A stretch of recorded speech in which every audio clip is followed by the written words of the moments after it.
Assalamualaikum warahmatullahi wabarakatuh. Sehat selalu buat teman-teman semuanya tanpa terkecuali. Dan saya doakan semoga kalian semuanya dipermudah dalam segala urusan dan rezekinya. Dan tentunya segala doa, keinginan, cita-cita dikabul, diijabah, serta terlaksana. Amin, amin ya robbal alamin. Guys, informasi yang sangat menarik yang seharusnya ini tidak ditayangkan sih. Tapi kali ini saya tayangkan. Ternyata bahwa Roy Suryo itu ketar-ketir ketika kemudian Adi Darmawan itu skakmatkan. Oh, ternyata sebatas itu kekuatannya. Ternyata sebatas itu kemampuannya. Ya, selama ini beralibi banyak sekali, tapi justru semua blunder, semua terpatahkan. Dan bukan hanya itu, guys. Bahwa ternyata Roy Suryo in the gangs itu menghadiri demo hari ini bersama mahasiswa. Mereka itu katanya alasannya ini adalah anak-anak kami. Justru sebenarnya adalah memperkeruh. Dan akhirnya ketahuan di dalam demo itu akhirnya mereka mengatakan apa, guys? Mengatakan sesuatu yang tidak diinginkan, ya, untuk siapa? Untuk bangsa kita, untuk publik kita. Kenapa? Karena ternyata mereka lagi dan lagi ujung-ujungnya adalah menyetujui pemakzulan. Pemakzulan siapa? Mereka tidak berani aja, tapi ada sih yang berani di antara mereka itu, yaitu pemakzulan Prabowo Gibran. Ya, ujung-ujungnya mereka mencalonkan dia juga. Tuh siapa tuh? Ya orang yang selalu sama dia, yang Refly Harun selalu mengendorse-nya kira-kira. Guys, kemudian ada sesuatu yang menarik, ya. Hal ini juga dibongkar oleh seorang pengamat terkait dengan keberadaan mereka, ya. Dan keberadaan mereka itu pada akhirnya kemudian prosesi pelimpahan tersangka, ya. Kita tahu ya bahwa ada sebuah bocoran juga akan ditangkap itu kan segera, yang katanya itu informasinya adalah di dalam waktu dekat, guys, ya. Ketika misalkan pemindahan tersangka itu justru kemudian ini yang ketar-ketir, pasti Roy Suryo ketar-ketir terkait ini karena dalam waktu dekat, ya, prosesi pelimpahan dan termasuk pelimpahan itu tersangka berarti harus ditangkap dulu dong. Yes, berarti harus dicekal dulu dong. Ketakutan kan? Dan ternyata ini sesuatu yang sangat lucu sekali. Teman-teman tahu Rizal Fadilah kan, ya, tersangka dari klaster 1, di mana Roy Suryo Tiva itu kan klaster 2.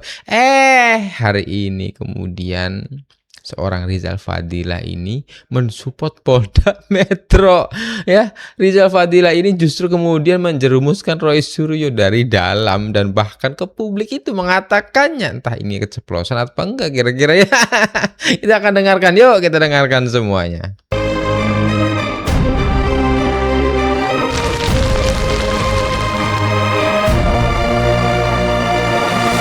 YouTuber Nusantara. Bapak tunjukkan ini. Saya tanya, ini buat pengacara Pak Roy atau Pak Roy? Mana? Ini surat dari kejaksaan ke kepolisian. Anda mau ditunjukkan ini nggak mungkin bisa karena tembusannya nggak ada, Mas Roy. Yang penting mana sih ini bukan untuk umum, ini untuk instansi ke instansi, gitu loh. Belajarnya di mana sih? Ngapain? Kenapa? Duduk. Bung Ade, kenapa nggak bisa? Kenapa? Karena itu untuk kepolisian dan tembusannya tidak ada untuk kuasa hukum, untuk harus jadi ada. tidak umum. Artinya antara institusi ke institusi. Betul. Ngapain ini yang harus ditunjukin oleh Polda Metro? Kurang kerjaan dong. Mana? Sekarang Suratnya ada mana? kamu. Mana? Mas Roy ke sana. Nggak ada. Jadi menurut Bung Ade, surat ini ada, tapi nggak melewati para tersangka. Iya dong, karena bukan kepentingannya tersangka di situ. Antara Polda dan kejaksaan. Di situ aja tembusannya jelas. Tanggalnya Tidak ada kepada, tidak ada yang terhormat kepada para tersangka. Kan nggak ada. Ya nggak perlu. Memang nggak perlu. Tunjukkan. Roy Suryo menginginkan surat P21 dari kejaksaan yang sampai ke Polda Metro itu ditayangkan, diumumkan dan sebagainya, padahal itu adalah bukan haknya Polda Metro. Yang berhak itu hanya kejaksaan. Sepertinya ya, ketika mereka mendatangi kejaksaan gagal total sepertinya ini, makanya mereka kemudian selalu bersua mengglorifikasi ke publik kan. Beban terbesar sekarang pada jaksa gitu. Jadi yang kemarin disebut bahwa tunjukkan dong gitu kan mengenai ijazahnya, ya udah nggak relevan karena ijazah itu sudah ada di Polda. Begitu Tangan buat Bang Rizal Badila.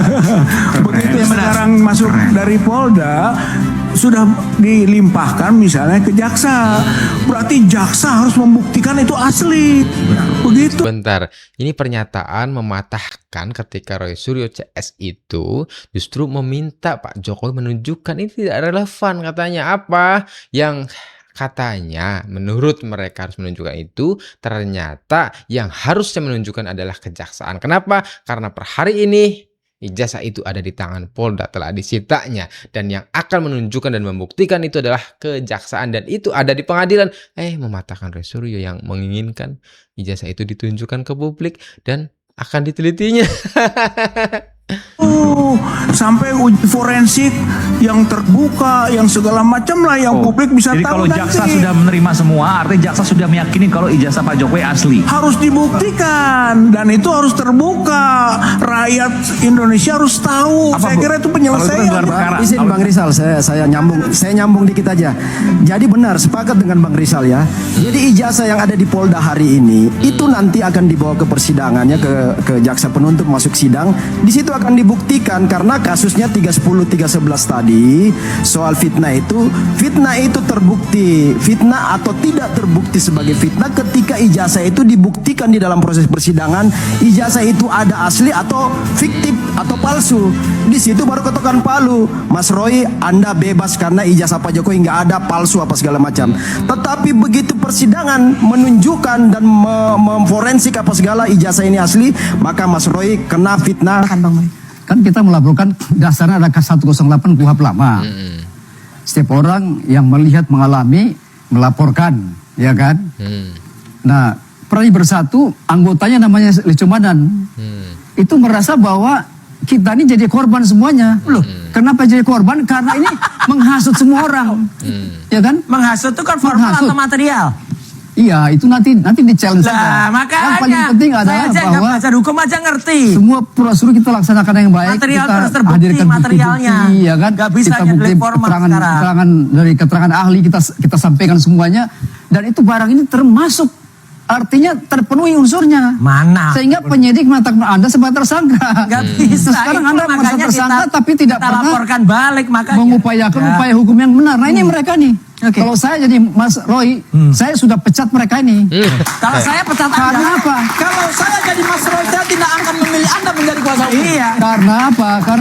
Mereka tidak mengupayakan hukum yang konkret. Saya nggak akan hanya pilih berkuar-kuar, lawyer yang ngomong-ngomong saja. tiba-tiba nggak punya Tapi tidak pernah legalitas, menggunakan nggak jalur yang punya- tepat. nggak punya legal standing, Mana tiba-tiba jalur yang ikut tepat? ngomong. Saya tanya jalur yang tepat mana? Loh iya kan Anda nggak punya Buktinya legal Anda standing di tersangka kasus sampai ini. sekarang, kan? Loh bisanya cuma ngomong itu terus. Buktinya mana? Hasil kerjanya Jangan mana? bakar. Tersangka, kan? Wah kayak gini Berbeda repot dengan kalau yang punya lain. kayak Berbeda jalur yang dengan- tepat Itu menurut Anda apa? Pra-peradilan itu? orang nggak punya Jalur legal yang standing tepat kok itu kayak apa? gini tuh, Untuk aduh, jalurnya parah. pra-peradilan menurut Yang Anda? jelas itu artinya begini, ya kan? Bisanya ngomong Mereka cuma gini sebagai nih kalau udah dipotong sana PH-nya dia. berjuang mati-matian untuk menyelamatkan beliau. Tapi sampai sekarang statusnya tidak berubah. Dibandingkan dengan Rismon, dibandingkan dengan siapa namanya Bang Egy, dengan Haris, itu kan bebas. Artinya apa? Berhasil kan? Iya. Nah mereka ini mana? Kerjanya hanya berkuar-kuar, tapi tidak menggunakan jalur yang tepat. Nah kalau Rismon ada. pakai jalur yang tepat, ada RJ nggak mau. Kita tahu apa yang dilakukan. Tapi itu. bentar. Suruh dipecat. Abdul Ghafur Sangaje suruh dipecat. Ya, Roy Suryo pecat aja katanya karena memang sebuah narasi saja tidak bisa membuktikan, misalkan membebaskan dan sebagainya. Guys, ternyata ini penting. Dan keluarganya. Jadi sebenarnya kalau prediksi saya sidang ini akan singkat, sangat singkat. Kenapa? Ya saya kan dari dalam. tahun itu nggak ada saksi mereka. Ya, ahli kemarin yang dihadirkan juga ahli yang mendukung saya justru, bukan tulisan Roy Suryo 49 halaman itu seperti Dr. Lido dan lainnya gitu kan. Jadi menurut saya mereka miskin data, miskin saksi, ya, saksi fakta, miskin juga ahli. Bagi saya ini nanti sidang ini Miskin ilmu nggak? miskin ilmu juga. Jadi bagi saya ini nanti persidangan nggak seimbang justru. Ya kan, dari pihak Pak Jokowi nanti ditampilkan ahli-ahli berkelas, ya kan, dengan saksi-saksi fakta, mulai dari teman kuliah dan lain-lain, ya. Sementara mereka takut di persidangan ini akan dikuliti. Roy Suryo ini kan bukan peneliti, apalagi ahli. Kan orang nanti akan ditanya jaksa, apa S1 Anda apa? Oh, sosial. S2 kesehatan. Yang ketiga sosial. Dari mana Anda menamakan diri punya keahlian di situ? Sertifikatnya mana? Ya nggak usah ke sertifikat, tapi linearitas kan. Oke. Untuk menjadi profesor aja S1, S2, S3 itu harus linear. Gitu loh. Di situ akan dikuliti semua. Nah, di situ akan dipertontonkan kepada publik bahwa Roy Suryo selama ini menipu publik. 99,9% itu keluar dari statement orang yang nggak pernah mempelajari, menekuni ilmu digital image processing. Ini poinnya nih. Nggak tahu matematikanya bagaimana, tidak tahu programmingnya juga tidak pernah dia pelajari, nggak bisa programming juga, tiba-tiba mengaku ahli. Lah kalau sebelumnya dia hanya mengidentifikasi video apa itu sur dari artis, ya itu dia pakai mata atau pakai software apa aja dia lakukan, cuma kesimpulan berbasis mata, bukan berarti dia ahli di situ. Nanti kan dia akan dipertentangkan dengan ahli-ahli yang dibawa oleh jaksa yang pakar-pakar sesungguhnya, pakar-pakar yang background pendidikannya itu linear, mempelajari image processing terutama, dan itu makanya saya bilang itu matematika lanjut. Roy Suryo nggak pernah belajar matematika lanjut. Ya, ada persamaan di situ.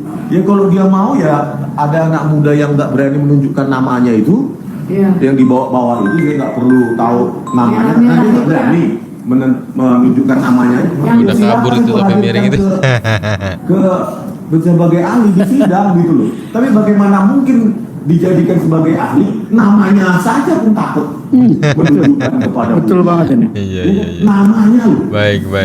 Poinnya saya sudah dapatkan ya. Rismon itu mengungkapkan ternyata Roy Suryo CS tidak punya saksi, fakta, ya, miskin data dan miskin ilmu katanya. Bahwa keterangan-keterangan kata mereka itu adalah ahli, bahkan bukan ahli. Kata mereka saksi itu adalah bukan saksi. Kata mereka saksi fakta itu sebenarnya bukan saksi fakta katanya. Jadi miskin ilmu katanya, guys.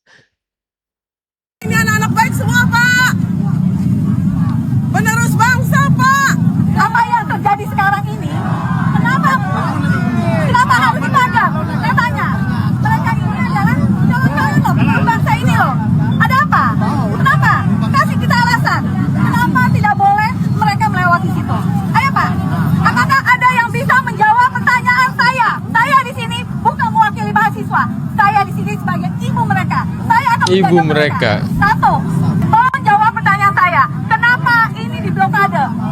Apakah ada yang bisa menjawab pertanyaan saya? Pak, ini anak-anak baik semua, Pak. Penerus bangsa, Pak. Apa yang terjadi sekarang ini? Kenapa mahasiswa bisa sampai di sini? Itu artinya memang pemerintah itu harusnya berkaca diri. Pak, ini anak-anak baik semua, Pak. Guys, sebentar guys. Ini foto ini asli apa enggak sih? AI atau asli sih? Soalnya ini memang jernih banget videonya. Tapi andai kata ini asli, lucu juga ya. Ternyata Roy Suryo Tiva Gangs ini adalah mereka elaborasi dengan para mahasiswa yang mendemo pemerintah. Ya, dengan tujuan yaitu membubarkan MBG dan Koperasi Merah Putih, terkait juga kenaikan Pertamax atau ya misalkan gasolin lainnya ya, entah itu solar maupun Pertamax dan sebagainya. Berarti mereka berelaborasi dong. Berarti mereka mendukung dong. Berarti justru mereka ingin rezim Prabowo turun dong. Memang di antara tim mereka itu kan menginginkan Presiden Prabowo turun. Ya, katakan ingin menurunkan Gibran, tapi kan sebenarnya adalah ingin menurunkan Prabowo, dan mereka ini kan mengusung. Bahwa saya berdiri di pinggir jalan ini, sementara di sebelah sana adik-adik kita lagi berjuang untuk membela kepentingan rakyat, karena mereka menyatakan itu sebagai Rosuryo ikut-ikutan ternyata turun ke jalan ya. Sekarang kalau mahasiswa UI itu menggunakan jas berwarna kuning, kali ini Rosuryo menggunakan warna kuning juga. Apa itu rompinya? Sebentar lagi berarti rompinya itu berubah warna menjadi oranye dong. Aduh. Soalnya apa? Ya, ini kita dengarkan nanti Kombes itu mengatakan ya, terbaru juga. Belum dilimpahkan kok. Yang menjadi tugas dia ini kan. Belum. Enggak, tadi saya tanya dulu. Sudah disampaikan belum? Apa? Proses apa?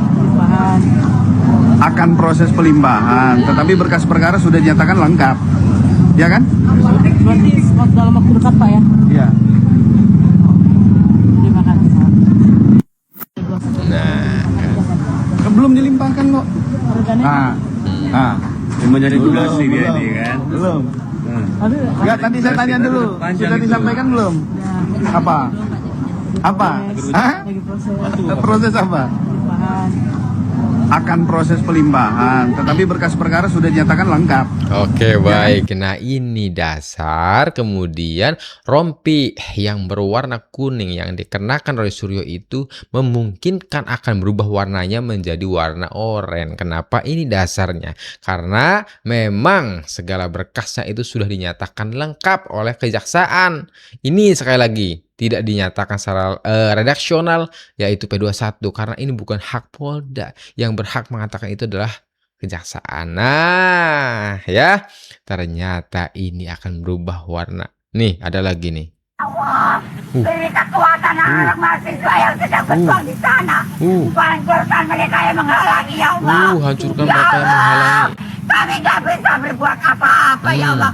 Hanya Engkau berbuat kun fayakun. Kabulkan doa kami. Kabulkan doa senjata Ibu. Buat apa? Doa kami, ya Rob. Kabulkan, ya Allah. Buat apa? Buat apa? Bawa senjata. Buat apa? Buat apa pengecut?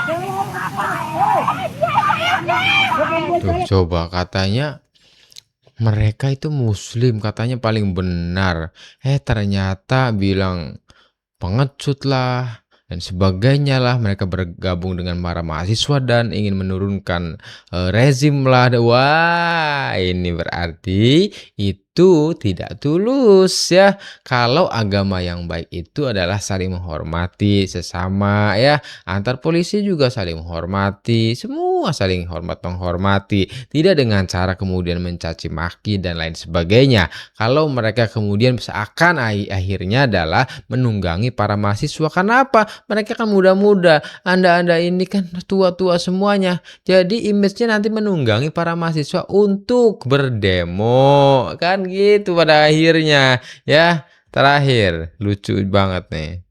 Ada temuan baru apa? Ya, ada temuan baru. Yaitu apa? Bahwa ijazah SMA yang didaftarkan lewat PDIP tidak memakai kumis ijazah SMA-nya. Maka menjadi pertanyaan, kenapa tiba-tiba kuliahnya pakai kumis? Ini lucu, ini pengacara nih Muhammad Taufik lucu. Ya, katanya ada yang aneh. Ijazah SMA-nya Pak Jokowi yang dikeluarkan PDI itu tidak ada kumisnya. Kenapa? Ini keanehan menurut Taufik ya. Tapi kenapa di saat lulus kuliah ijazah S1-nya itu ada kumisnya? Kenapa?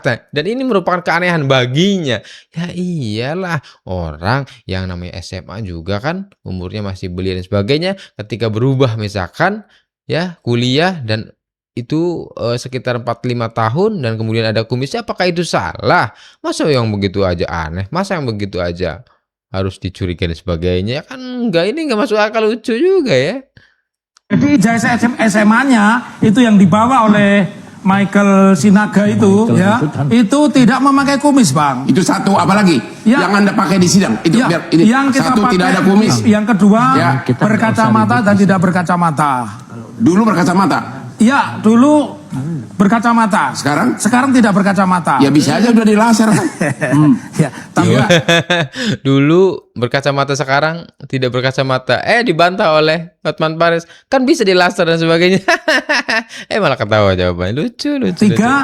Yang ketiga bahwa teman-temannya itu tidak mengenal wajahnya. Dia bilang 5 tahun berkuliah dengan Jokowi tapi tidak mengenal wajahnya ketika ditunjukkan. Ini fotonya dia. Tidak mengenal wajahnya ketika ditunjukkan, itu ngehe, itu namanya konyol, itu namanya apa? Ngarang-ngarang itu. Ijazah pembanding itu teman-temannya itu mengenali semuanya dan dekat semua dengan Bapak Jokowi.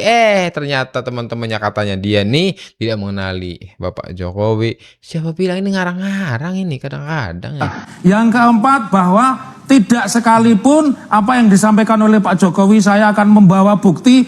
Jadi para tergugat termasuk UGM tidak pernah membawa bukti ijazah. Satu-satunya yang dibawa adalah kopi hasil dari scan STLP, surat tanda laporan polisi. Sama sekali tidak ada bukti. Yang kelima masih ada? Yang kelima menurut ijazah itu kan nanti kita tahu tadi Rizal Fadil mengatakan ya yang berhak menunjukkan nanti adalah kejaksaan ya, karena saat ini sudah disita oleh Polda Metro Jaya. Semoga menjadi manfaat ya, teman-teman bisa mengambil yang mana yang positifnya, yang negatifnya kita buang jauh-jauh ya. Terima kasih. Wassalamualaikum warahmatullahi wabarakatuh.